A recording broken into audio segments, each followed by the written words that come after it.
gives a very strong arm to Nigel Farage, doesn't it? Because we know that he does indeed have Sir Keir Starmer's ear, doesn't have it. It might do, you never know. Donald Trump is killing, thousands of Americans by giving them duff advice and his macho, I'm all right, look at me, I've survived COVID. Trump versus Rayner.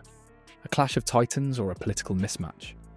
When the former US president confronted the UK's deputy Labour leader on live TV, viewers were left stunned. Or people who are now going to be occupying important positions in the White House might kind of be looking at Britain with a slightly different view. But what really happened behind the scenes? As we peel back the layers of this unexpected encounter, you'll discover the shocking truths that both sides are desperate to keep hidden. The stage was set for an ordinary political talk show, but what unfolded was anything but routine. On a crisp London evening, the studio lights blazed as Angela Rayner, the fiery deputy Labour leader, took her seat. Little did she know that across the Atlantic, Donald Trump was about to crash the party. Trump, never one to shy away from controversy, had a reputation for turning any event into his personal spotlight. Rayner, on the other hand, had been steadily climbing the ranks of British politics, known for her no-nonsense approach and working-class roots. The two couldn't have been more different. A brash American billionaire versus a proud Mancunian who once relied on free school meals. As the host began with standard questions about Labour's economic policies, the tension in the room was palpable. Rayner, articulate and passionate, was in her element. But then, without warning, a familiar voice boomed through the studio speakers. Donald Trump, apparently watching the broadcast, had called in. "Angela, let me tell you something." Trump's voice rang out, cutting through the stunned silence. "Your Labour Party is a disaster. A total disaster. I've seen better leadership in a kindergarten class." Isn't it? They act like a load of pathetic, sixth-form debating society leftists when they're in opposition. The audience gasped. The host, visibly flustered, attempted to regain control. "Mr. Trump, this is highly irregular. We didn't schedule..." But Trump wasn't finished. He launched into a tirade about socialism, Brexit, and how he would fix Britain in a week if given the chance. The studio erupted into chaos. Rayner, however, didn't miss a beat. With a steely gaze and a hint of a smirk, she leaned into her microphone. "Mr. Trump," she began, her Manchester accent thick with determination. "I'm not sure how things work in your gold-plated tower, but here in Britain, we believe in democracy and fair play." Donald Trump is killing, thousands of Americans by giving them duff advice and his macho, I'm all right, look at me, I've survived COVID. Perhaps if you spent less time tweeting and more time listening to working people, you'd understand that. The audience erupted in applause.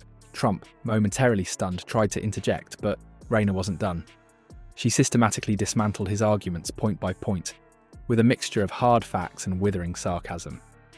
What viewers at home didn't see was the frantic behind-the-scenes scramble. Producers were desperately trying to trace the call, while Rayner's team huddled off stage, passing her notes and whispering encouragement. I think that, as you say, Donald Trump obviously is someone who can move on, who can be a bit transactional, and so there's hope there. As the dust settled, one thing became clear.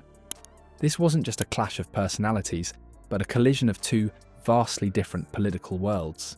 And as we'll see, the repercussions of this unexpected encounter would echo far beyond the walls of that London studio. While the world watched Trump and Rayner trade barbs, few realised they were witnessing a carefully orchestrated political manoeuvre. What if I told you that Trump's apparent impulsiveness masked months of meticulous planning? The truth behind his strategy might surprise even his staunchest critics.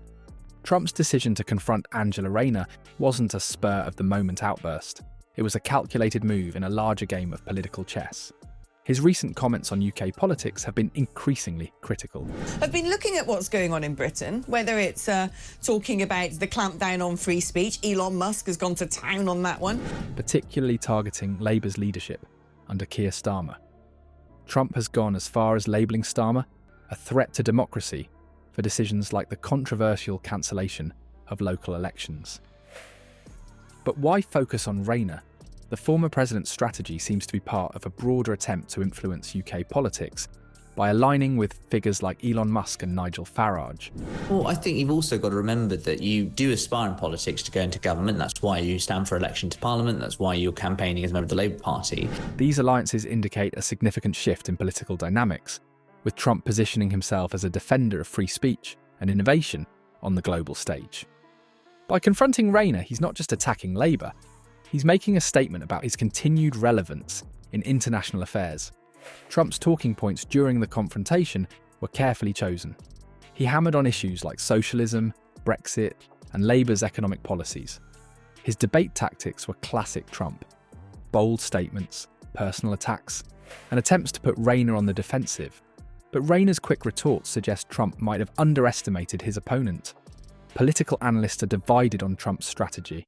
Some see it as a masterful move to inject himself into UK politics, while others view it as a risky gambit that could backfire.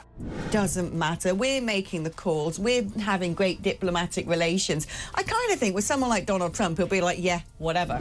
The potential fallout from this confrontation could have significant implications for US-UK relations, especially if Trump's criticisms resonate with the British public and lead to shifts in political support away from Labour. What's perhaps most intriguing is the level of preparation that went into this moment. Reports indicate that Trump spent considerable time strategizing on how to engage effectively with UK politicians.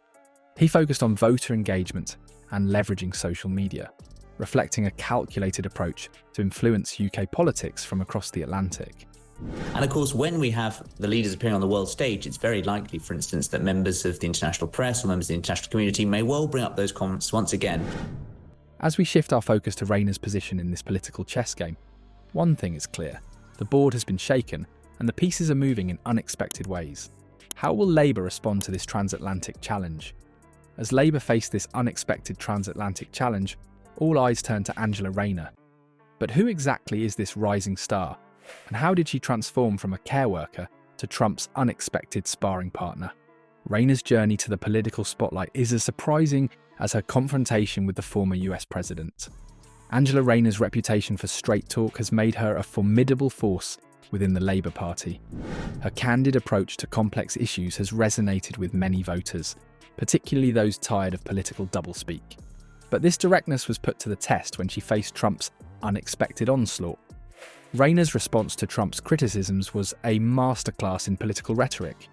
She deftly countered his attacks with a mixture of hard facts and biting sarcasm. When Trump labelled Labour's housing plans a disaster, Rayner fired back with a passionate defence of her party's commitment to addressing the UK's housing crisis. By the way, 1.5 million homes that anyone who knows anything about construction knows it's impossible. But wait! Her quick retorts and ability to stand her ground impressed many, even as sceptics questioned the feasibility of Labour's ambitious pledge to build 1.5 million homes. You have committed as a pledge to build 1.5 million new homes during this Parliament. You are also the Housing Secretary, yes, as well as the Deputy Prime Minister. Throughout the confrontation, Rayner maintained remarkable composure.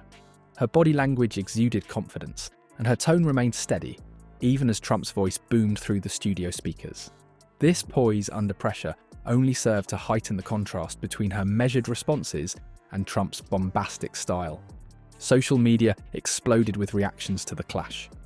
Many praised Rayner's quick wit and refusal to be cowed by Trump's aggressive tactics. My understanding as well is there might have been a little bit of encouragement by Nigel Farage to say to Donald Trump, hey, have a look at this Chagos Island stuff, and guess what? However, some scepticism lingered about her housing plan, with critics like Nigel Farage accusing Labour of prioritising migrants over British citizens. Was this confrontation a planned strategy by Labour? Party insiders suggest that while they didn't anticipate Trump's specific intervention, they had prepared Rayner for high-profile engagements to elevate her profile. This readiness paid off, as Rayner's performance seemed to strengthen her position within the party and among the electorate. Gives a very strong arm to Nigel Farage, doesn't it? Because we know that he does indeed have Sir Keir Starmer's ear, doesn't have it? It might do, you never know. In the aftermath, Rayner issued statements reaffirming her commitment to tackling misinformation and promoting free speech, central themes in her debate with Trump. Behind the scenes, her team was reportedly elated with her performance, viewing it as a major win for Labour. As the dust settles on this unexpected political showdown, One thing is clear: the landscape of British politics has shifted. But how will this transatlantic clash reshape the future of UK-US relations? And what does it mean for the upcoming elections? While the dust had barely settled, the political ground was already shifting beneath our feet. As the shockwaves from the Trump-Rayner clash rippled through Westminster, an unexpected player emerged from the shadows. It is very short-sighted to make these kind of comments about a major world leader if you're going to have to end up working with them. Who stood to gain the most from this transatlantic turmoil? The immediate fallout from the confrontation sent tremors through UK political circles. Conservative MPs watched with a mix of amusement and concern, while smaller parties like the Lib Dems and Greens scrambled to position themselves in the ensuing chaos. But it was the media coverage that truly set the tone for public perception. Different outlets framed the confrontation in starkly contrasting ways. Some painted it as a David versus Goliath battle, with Rayner standing firm against Trump's bombastic style. Others saw it as a sign of Labour's vulnerability on the global stage. The narrative often highlighted the perceived disconnect between Labour's policies and public concerns, fueling debates about the party's direction. For Angela Rayner, the encounter proved to be a double-edged sword. Her quick wit and composure under pressure impressed many, potentially boosting her standing within Labour. However, Trump's criticisms of Labour's policies, particularly on housing, struck a chord with some voters. He's an absolute buffoon. He has no place in the White House. He's an embarrassment, and he should be ashamed of himself. The confrontation forced Labour to defend its positions more vigorously, bringing renewed scrutiny to their plans. The clash also raised questions about future US-UK interactions. With Trump hinting at another presidential run, diplomats on both sides of the Atlantic are reassessing their approach. Will this lead to more direct confrontations between political figures, or will it prompt a return to more traditional diplomatic channels? Public opinion shifted in unexpected ways. While some rallied behind Rayner, others found themselves questioning Labour's ability to handle international pressure. Trump's intervention, though controversial, resonated with a segment of the population frustrated with the current political establishment. The long-term consequences of this political spectacle are still unfolding. Future debates may become more confrontational, with politicians feeling pressure to deliver snappy soundbites and withstand unexpected challenges. The line between domestic and international politics seems increasingly blurred, but perhaps the most surprising outcome of this clash is the unexpected beneficiary: Reform UK. As Elon Musk contemplates a game-changing $100 million donation to the party, the political landscape could be on the verge of a seismic shift.